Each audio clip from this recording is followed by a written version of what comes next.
play basketball. 3,000. History with an exclamation. Anthony for three. Bang! That one goes down, and the game is tied. The Yankees are champions of baseball.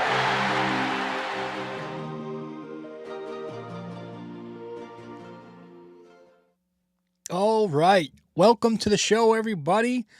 Welcome to episode 1012. Kind of excited to get into this episode. This is a fan of mine. I've always been a fan of him. It's hard not to be a fan of him as somebody with similar background and ideologies growing up. As a former baseball player, North Jersey Italian American who wanted to become a Yankee when he was older, you finally get one of those guys who ends up being a, shortstop and is he the next Derek Jeter? And you get that in Anthony Volpe. So I've always been a fan of him. I've always tried to back him up as much as I could during all the noise. But we are now at a point in Anthony Volpe's Major League Baseball career, and how long will it be Major League Baseball, where we now have to have some serious discussions on, is this it? You are talking about a former top 5 prospect in Major League Baseball, consistently at the top of their prospect rankings on the Pipeline, Baseball America, Baseball Prospectus, wherever you want to look, was the number 1 prospect in the Yankee system for a minute. A lot of hype. After the Torres hype, it was the Volpe hype. Before the Dominguez hype, it was the Volpe hype. And he comes up, and I still remember the video where after camp, Boone pulls him into his office and he talks to him like he's going to send him back down. And then he tells him he's going to give him the shot. And then, whatever 162 times 3 is, days later, he's still the starting shortstop of the Yankees, at least by title. But it hasn't worked out, right? He was supposed to come up here and he was supposed to hit. That's what we were sold. We were sold on the bat. But every single year of his career, and it's been 3 years, his on-base percentage has been in the upper 200s. His slugging percentage has been in the upper 300s. His OPS has been in the mid 600s. And his OPS plus has been in the 80s every year. If you're a batting average guy, he's never been above 245. So however you want to shape it, he's not even just like one of those things. You know what I mean? Like, even if he wasn't a guy with a lot of slug, you were hoping, all right, well, he's a high on base guy, right? Like a Luis Arias type. Not that. And then it's the other side where it's like, all right, well, even if you don't have the on base knack, can you still be a guy who slugs, not consistently enough? And it sucks because the early hype on Anthony Volpe was that he had tremendous strike zone control.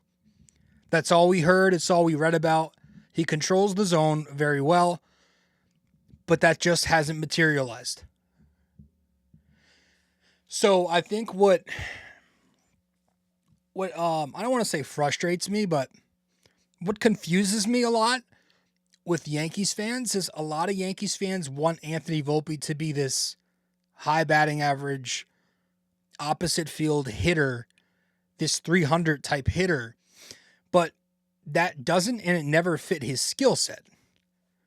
If you watch Anthony Volpe for 3 years now, anybody should be able to pick up that he lacks the patience, he lacks the discipline, and he lacks the bat speed to let the ball travel through the zone, then get his hands in, and then slap it to right field. He just doesn't have that skill set. He's not this Jeter-type hitter that people want to project him as. I think projecting him to be that type of guy sets unrealistic expectations.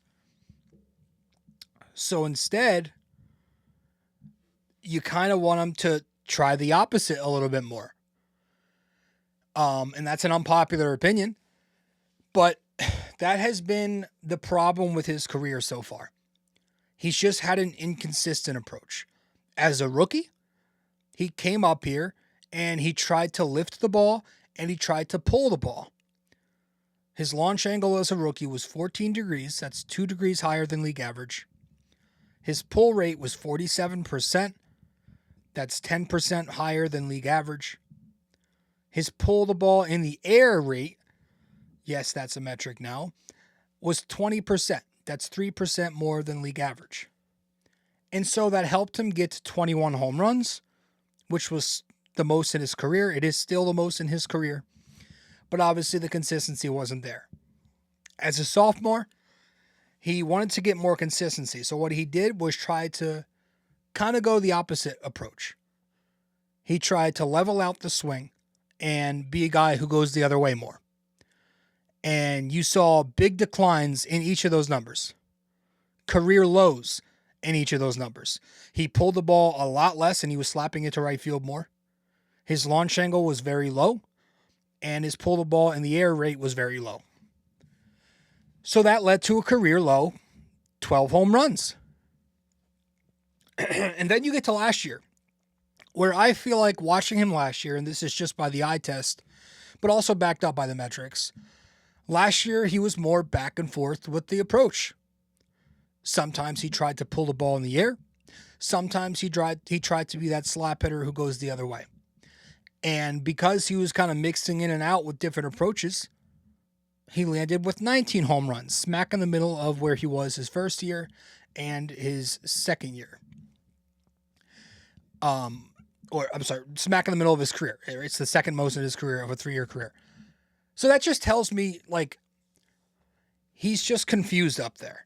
And I personally think to get the most out of Anthony Volpe, I think he should be pulling the baseball and pulling the baseball in the air a lot more. I think that's the approach he should stick with, given the era we're in. I think it would untap his power. I also think pulling the ball leverages his speed in Yankee Stadium because there is a lot of real estate out in left field. So if he turns into a pull hitter, and if he's playing half his games at Yankee Stadium, you pull a ball down that left field line, you can turn a single into a double, you can turn a double into a triple. You get the point. I would rather live with a higher K rate than a bunch of ground balls that could turn into double plays. Because he struggles, not just with off speed away, but he struggles with fastballs middle of the plate. You know, and usually you want to hammer those pitches, middle and pull side. Drive the baseball. So I feel like Anthony Volpe should focus on driving the baseball if he wants to save his career. But you know, it's very unlikely that this kid figures it out all of a sudden, but we've seen it happen. We've definitely seen it happen, and we're going to talk about what I mean there the minute we get back from break. Stay with us right here on episode 1012. Quick break here, guys. Stay connected with BD4 on social media. Follow us on Instagram and X at BD4Pod, and find us on Facebook by searching BD4. Don't miss out. Join the conversation. Want more BD4? Subscribe to our YouTube channel and never miss an episode. Hit that like button, drop a comment, and share with your fellow fans. Don't forget to ring that bell so you're always the first to know when a new video drops. Love BD4 but don't have the time to sit down and watch? Don't forget to subscribe on Apple Podcasts and Spotify so you never miss an episode. And if you're enjoying the show, leave us a 5-star rating and a quick review. It helps us grow and keeps the conversation going. Okay. Welcome back to the show. Welcome back to episode 1012 of the podcast. Thanks for tuning into BD4. Going forward in Anthony Volpe's career, his value depends on the combination of glove and speed, glove and base running. Because you go back to 2024, which is statistically the best year of his career. He wasn't hitting. He had a 657 OPS, but he played an elite shortstop and he was an elite base runner. You dig into the metrics, he was in the 87th percentile in terms of fielding run value, and he was in the 97th percentile in base running run value. Very good. And that led to a 3.5 F/WAR, which is a good, solid, everyday shortstop. So if he's what he was in 2024, you take that at this point. You take it because he's providing value everywhere else. But come last season, he played very poor shortstop. He was just 17th percentile in fielding value. So there was nothing to offset the well below average bat. Hence the Jose Caballero trade. So, and I know, like looking back, I know he tore his labrum. He played through that. You also have to I'm sure that affected him to some degree. But looking back now, reading up on some of it, he did have career highs in arm strength, in bat speed, and in exit velocity. So how unhealthy or how much could that injury affect him? If he still was doing those types of things. So in my opinion, maybe he's just not that good of a shortstop because metrically, he's only had one elite shortstop season. He did win the Gold Glove as a rookie. His numbers were like average to above. So you go back to his scouting report. Remember, this guy coming up, he was never projected to be an elite shortstop. That was never his forte. He had some average skills there. There were a lot of scouts who questioned on if he should move to second base long term. That was the whole thing. So just thinking back to this whole thing now, there's very limited optimism left for me to think there could be a meaningful offensive improvement. I think best case scenario, and I mean best case scenario at this point, is that he becomes like a Dansby Swanson light. A guy who sits in the low 700s in terms of OPS with an elite glove. That's, I think, his ceiling at this point. And I'm not even guaranteeing he can get there. Because if you look at the way Dansby Swanson's careers panned out, he had a very similar slow start, and both through the results and through the metrics. Like, nothing was positive. It needs to happen quick if it's going to go that way. Because you are running a below average player at a premium position and you're supposed to be a World Series contender. That's a little bit risky. So if you want to be optimistic, I get that. Volpe's only 25 and he's entering year 4.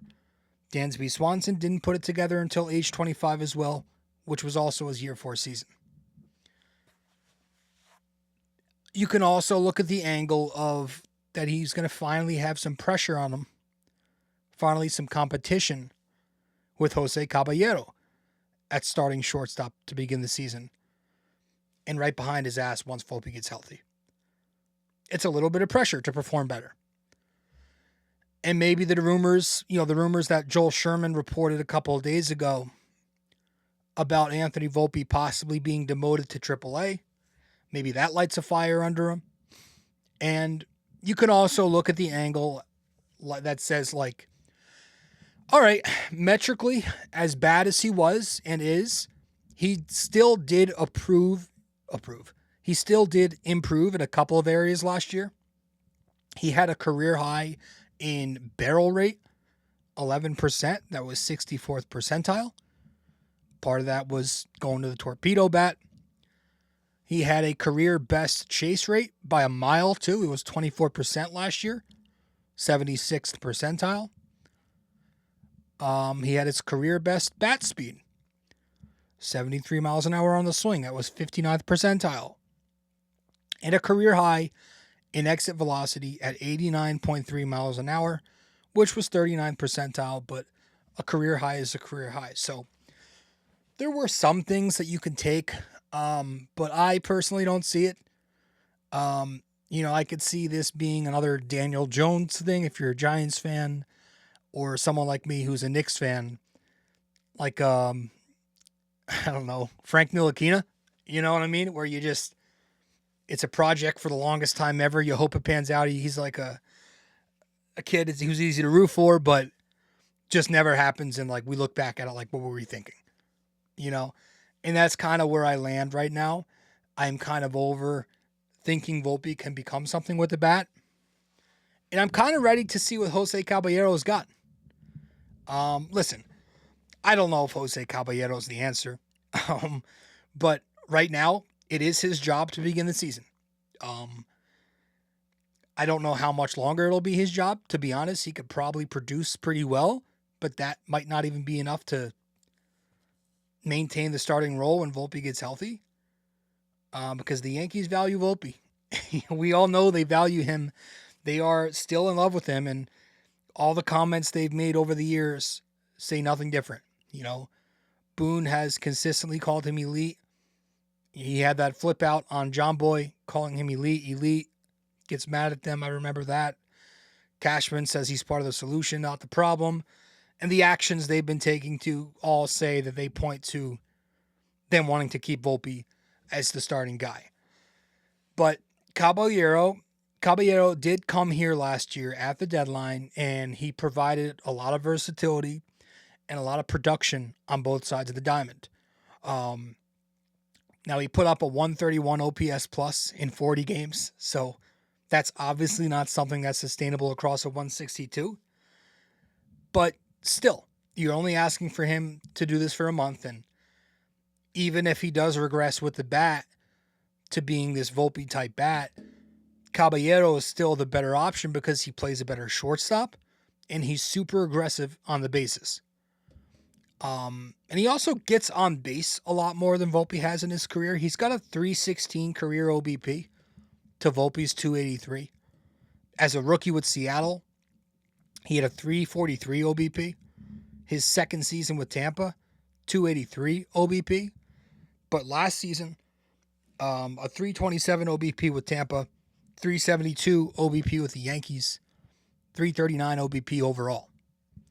So it's not so much the batting average that's upticking the on base, but it's the walk rates. He does take walks.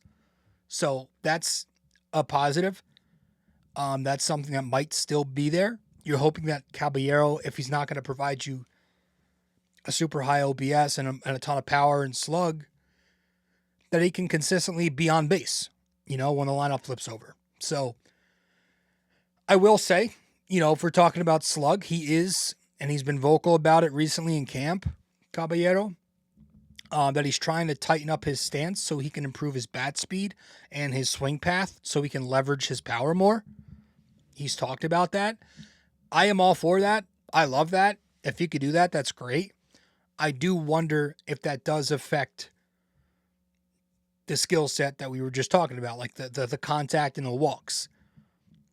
Like if it doesn't work for him sacrificing consistency for power, you hope that it's not all for nothing. But I do like that. And I like that Caballero can hit lefties. I know Volpe is also a righty who can hit lefties, but they did say that Ryan McMahon, lefty who hits righties, has been getting shortstop reps. I wonder if that becomes an emergency platoon down the line. We'll see.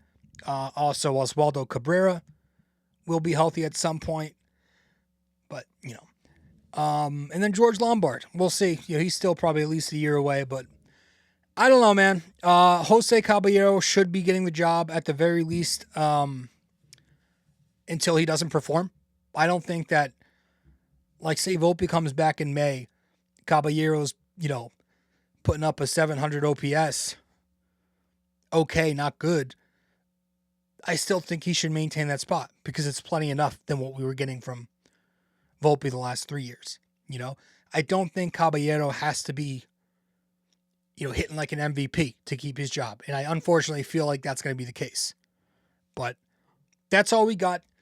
That's our little expectation for the season at shortstop. You let me know what you think. I'm going to log off. I'm going to put this thing online as quick as I can, and then we'll see you in the next episode. I appreciate you all. Go Yanks. Hey guys, thank you for listening to BD4. Be sure to follow us on social media, subscribe to us on YouTube, and give us a 5-star rating on Apple Podcasts. We'll see you next time.